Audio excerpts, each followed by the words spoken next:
First of all, thank you. Nice to see everyone. Thank you, Meg. Thank you, Hunter. My pronouns are she, her, hers, Juliet Schuler. I'm just really happy to be here today and have an open discussion. Certainly there's a lot happening in the world, and DEI has always been, quite a big mission to accomplish. So I'm happy to have a, dynamic conversation today because I really believe that having those different perspectives and conversations help to move the needle along. I think you've covered it really well. I'd add only one point, and thank you for the long-winded introduction.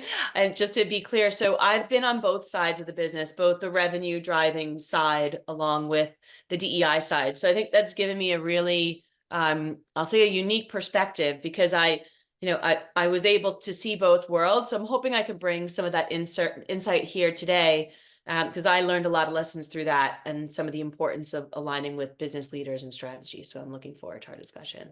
I love this. And I very much appreciate perspective too, because I think there are a lot of good learnings that can come from not just sitting on one side of the experience. So yeah, I love this. All right, so let's kind of back up a little bit.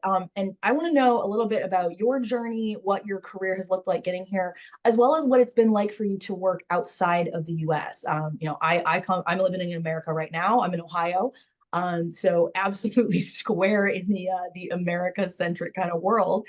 But what was your experience like, along your career journey? Yeah, so I'll say I kind of fell into it, but I didn't. What I'll say is put yourself out there and be open to new experiences because whilst I wanted to live abroad, I didn't want to live in all the places I've lived, but in hindsight, I'm really glad it worked out that way.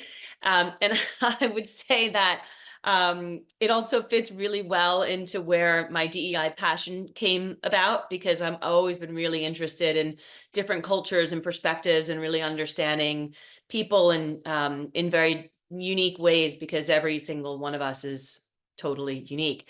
And I think from a business perspective, I like that personally. And from a business perspective, at the time I was running global business at an advertising agency, and it just felt wrong to run a global business and just be sitting in New York doing it and not really understand the different markets. And then it just kind of flowed from there. But what I will say is it's been an eye-opening journey, best thing I've ever done in my life, not without complications and challenges, but I've learned so much and I couldn't be more grateful to have been so fortunate to have done that. Very cool. Love this. All right, so let's talk about some of the foundational steps, for organizations, if they are trying to define their DEIB strategy, especially when it comes to terms of kind of addressing their current DEI levels, right? Like what does the makeup of your company look like? Are there any foundational steps, things that are absolutely bedrock important that organizations should think about if they are trying to kind of take stock of this? Absolutely. So I've always looked at it from a business perspective. And what do you do when you have a business need? You look at the gaps, you look at what's working, what's not working, and you understand what the needs are, and you build the foundation from there. When I was at Data Global in my Chief Diversity Officer role, we had only a women's leadership group that I had been running, so we had nothing else in place. So it was really building it from the ground up. And there are a couple of points that I really believe are important because it gives you evidence and credibility to track and measure progress. Number one is as much data as you have in terms of the foundational elements of your employee data, so you can see where the issues are in terms of drop-off, promotion rates, et cetera. Many companies don't have their data in the right place, but I would encourage you to do so because it's the only really solid way of informing your strategy. Number two, which is easier to do for companies who don't have their data in place and maybe don't have it even in a basic level, surveys are a great thing to really understand what do your employees need, because this is about employee experience in the first instance. And a fantastic employee experience gives the business results that the executives want. And so it's really about that basis. So what I would suggest is, in the first instance, if you've got employee data, fantastic. In addition to that, do some surveying and try to do surveying where it's anonymous, because everyone is afraid to answer non-anonymous data, especially when you're just coming out of the gate with DEI programming.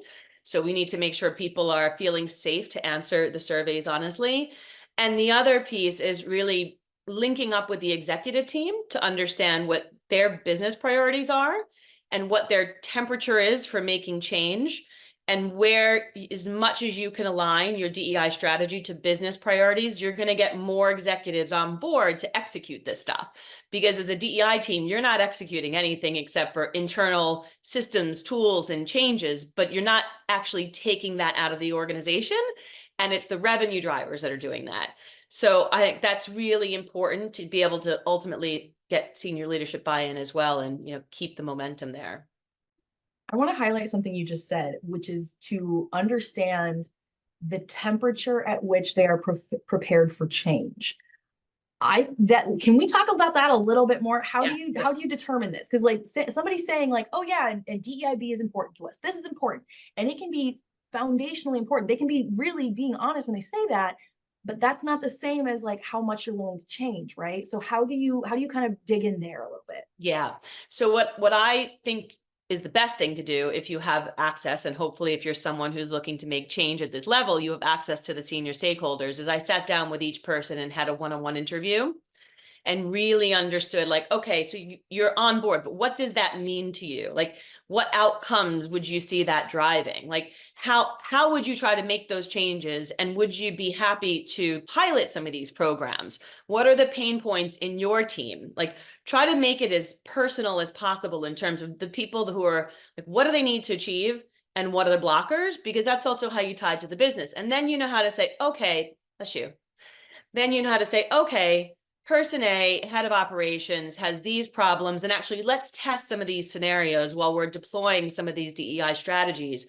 For example, in recruiting, we're having trouble recruiting the right people, and we're having trouble diversifying our team, and I'd like to do that, but I don't know how. Great. We're going to revamp our recruiting process and systems. Let's do a pilot together, small wins. Let's celebrate that success. And that also gives them something to celebrate, because you actually become a person who's champion. I can never say this word, so I'm going to preface it, championing it. That's a rough one. It's like a tongue twister.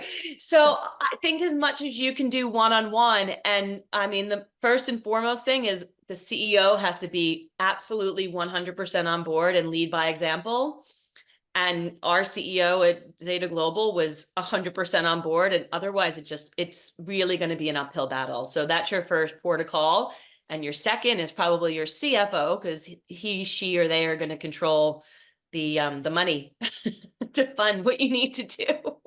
Yes, yes. And sorry, lastly, I would say if you're on the agency side, the customer facing people, or if you're on the brand side, the people who are servicing the customers, because customers at this point are insisting on this. And so that's another good angle. If people aren't as on board, you can talk about what the needs are coming in from RFPs. What are the needs coming in from, if you're part of a brand, from e-commerce, and you can do surveys and get some feedback. And so then you can kind of elevate that to say, we have a business problem. Mm-hmm. Because we're not delivering the most effective experiences to our customers. And what does that mean for you and the business? It means we're not going to do as much business. How do we fix it? We diversify our voice and we start to give our customers what they want from a DEI perspective. And that's another, kind of hook. It always goes back to, unfortunately, but there's at least fortunately a hook. It really goes back to the business and trying to be able to equate, especially for people who may not be as passionate about it. Yeah. No, I think that makes a ton of sense here. Okay, so as we are looking at some of the key components to a successful DEI program, what do you think those are? Yeah, so I'll be broad here, because that can mean a lot of different things for different companies, depending on where they are in terms of level of maturity. But I would say overall, transparency / measurement and accountability. And I don't mean, force people to hire X amount of people by X time. Some organizations can be successful in doing that, but you have to be very mature in your employee onboarding and mature in your entire employee life cycle, because otherwise you wind up forcing people to hire people and it actually goes backwards. But there are lots of other metrics that you can measure really effectively, like, again, drop off, attrition in certain departments or teams, EMPS scores, and make that accountable. So one of the I'd say beginning targets that you can think about tracking is, what's the percentage of underrepresented candidates in our pipeline? Not to conversion, start with the pipeline. Okay, great. What does our head count look like, and where do we have gaps? And baby steps. I think the last thing I'll say on that is don't try to boil the ocean, because sometimes I compare this to like how we used to talk about the polar bears freezing in Antarctica and no one knew what to do about it. It was too big of a mission. Celebrate small successes and just build slowly but surely. I very much appreciate that. Like the idea of like you don't boil the ocean, but it also like the flip side of that is every drip makes a puddle, right? So it's, Right. you know, Like if you're that. trying to have impact, you need to do it a drop at a time, but like you said, you need to not expect, you know, overnight results when this is a problem or an issue or something that has not been formed overnight. So like there's not going to be a quick solve to this because there wasn't a, it didn't get implemented and happened quickly anyway. So pardon me, y'all. Recovering from being around a germy 2-year-old all of the Oh time. no, okay. Yeah. Okay, so let's keep moving along here. And I want to talk about some of the ways that organizations can really effectively demonstrate the ROI on Mhm. their initiatives when you are really trying to secure that buy-in from leadership. That's a really, really difficult thing to do, I'll just say, first of all. And we all want to do it.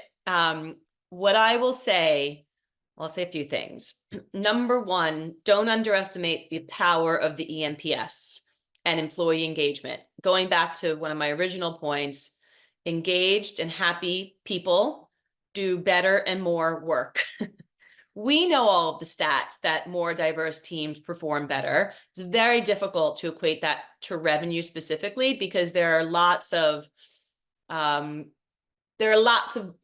reasons that, well, I'll give you an example. So one thing, if a company is very mature in its data tracking in terms of productivity and employee data and output, you could potentially try to tie the diversity scores along with business output in terms of operations and delivery. Having said that, and I'll use the example of why that can be difficult, because what if there are other factors, which there always are, in terms of, I'll use a tech platform. The tech platform wasn't operating as efficiently. There were, bless you, there were external things happening. Like it's very difficult to do, but I think EMPS is the first basis, because that really drives the culture. Um, and then tracking uh, your progress in terms of what you've delivered and some of those outcomes. So as an example, we've increased our diversity, our underrepresented pipeline by X%. That's a thing to celebrate. So, and by the way, and we have the right retention rates because we've onboarded people properly, bless you, and gave people the ability to succeed, because we have a structure where, if we're going back to, equity versus equality, and we have individuals from, let's say, socioeconomically different backgrounds, even if some people have gone to the universities that you should go to, maybe they haven't, maybe a person hasn't had the coaching at home. So the the company needs to take that on board, and so often they do not, which is why I go back to, the maturity of the organization, and not just trying to like push people in to tick a box. Like, you really got to do the internal homework and make sure that everyone's getting set up for success, and being set up for success means something different to every single individual. I'll say one last thing, just because, in terms of being able to, kind of make the spectrum wider and more about belonging, and being a little bit more, I think sometimes able to connect with individuals who maybe don't have the passion or experiences. I often use introverts as an example, because everyone knows an introvert, and everyone has had introverts on their team. So what do you need to treat extroverts and introverts differently to get the best out of them? It's using, using little nuggets, I think, to try to connect the dots versus like, create barriers and walls, which I think has been some of the mistake that's been made in the industry. Too many silos.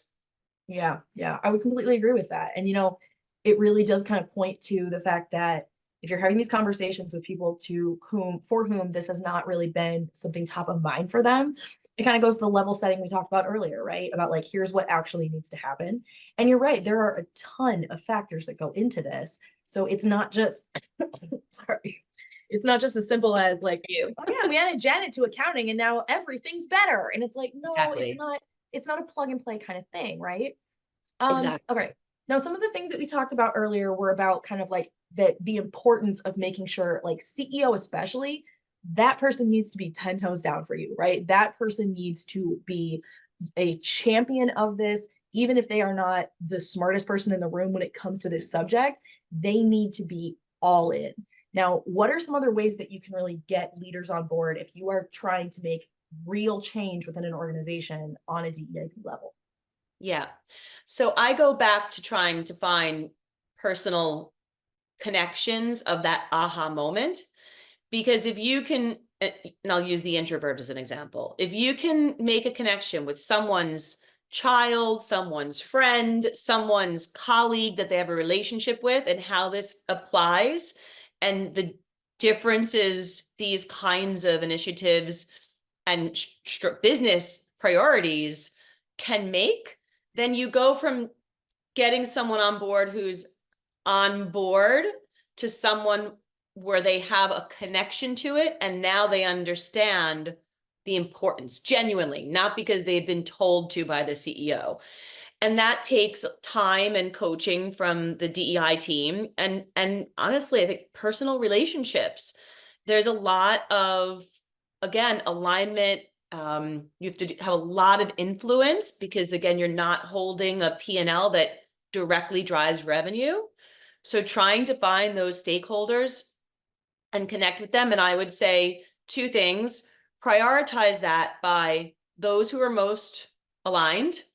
It's like, guerrilla old school tactics, like ground tactics.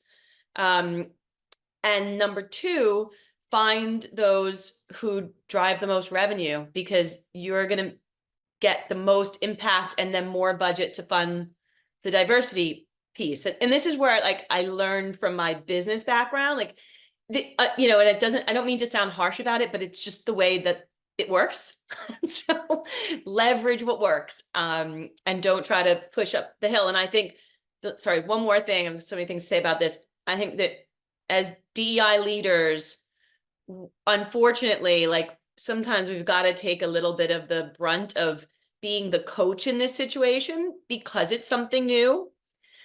And it puts a lot of weight on people. So that's a really tough thing to balance. And I'd say the more you have it in you as a personality, as a senior leader, the more responsibility I personally take on, because that's, it's like, I'm not going to put someone else in that position. I'm going to be able to do it. And that's sometimes the way that you really have to make the change. Yeah. It's kind of No, like if you didn't know anything about accounting and someone was telling you to do accounting and you had no idea, and then you were supposed to, and so of course you're not going to do it because you don't know what to yeah. do, and then to Like, why complicate. are we doing it this way? I don't understand. Exactly. It's like, well, yeah, because you weren't trained in this. So like, of course. 100%. Exactly. Yeah. Well, and I Exactly. mean, we're in 2024, for better or worse. And a lot of us who were not on this journey, or it wasn't really part of our reality, or kind of like on your wavelength, it can be a intriguing discussion to be had, right? Because especially when you're talking about things like equality, and for a lot of people, that means everybody gets the same. Right. And then having to try to explain the fact that, yes, you want people treated equally, but equitably. And so, having that conversation of like, no, no, no, everybody's going to get treated the same. And they're not actually being treated the same right now, despite what you might have experienced personally in your life.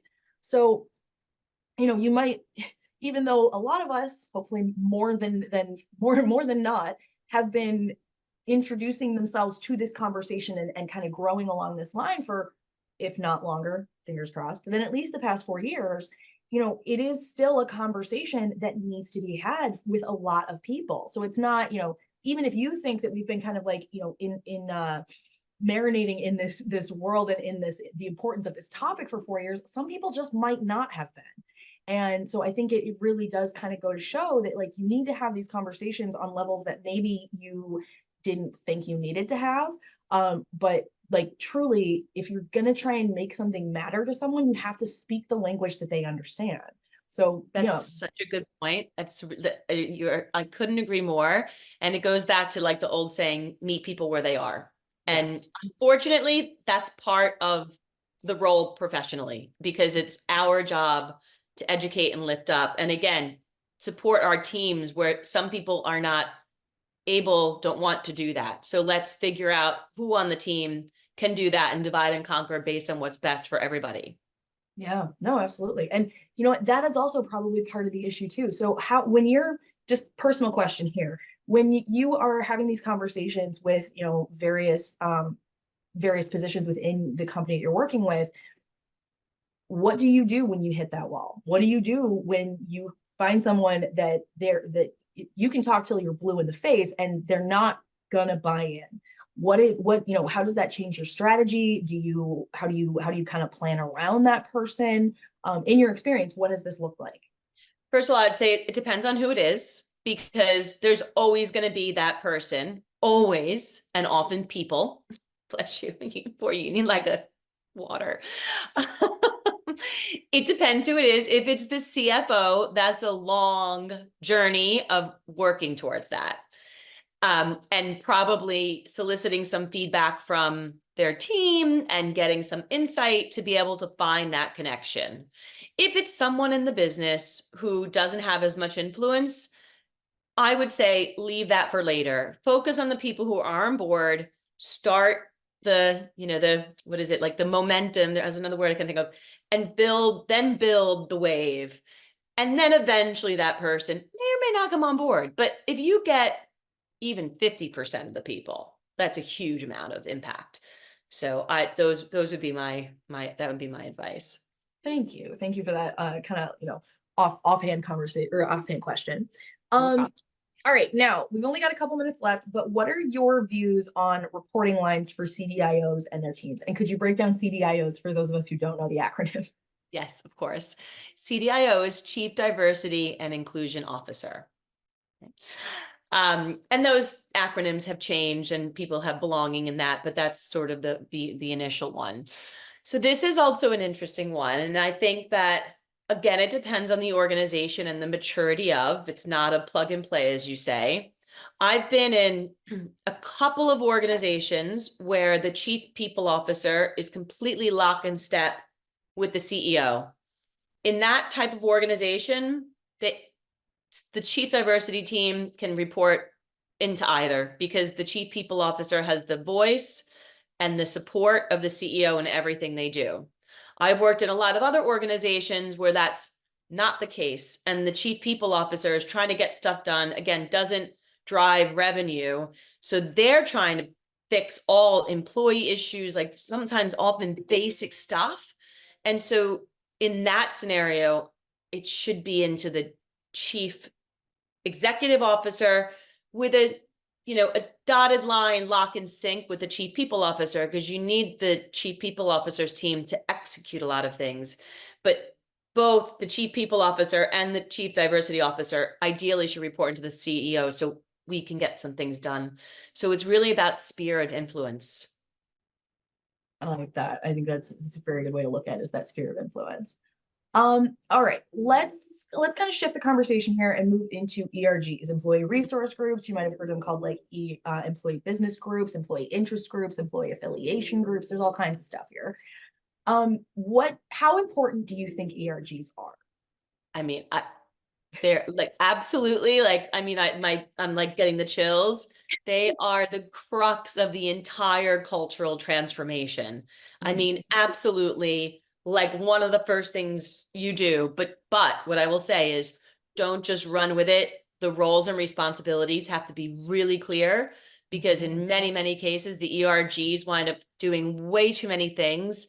And by the way, they have a full-time job. And by the way, they're often not compensated properly. And by the way, it's often not put into a productivity pipeline of resourcing.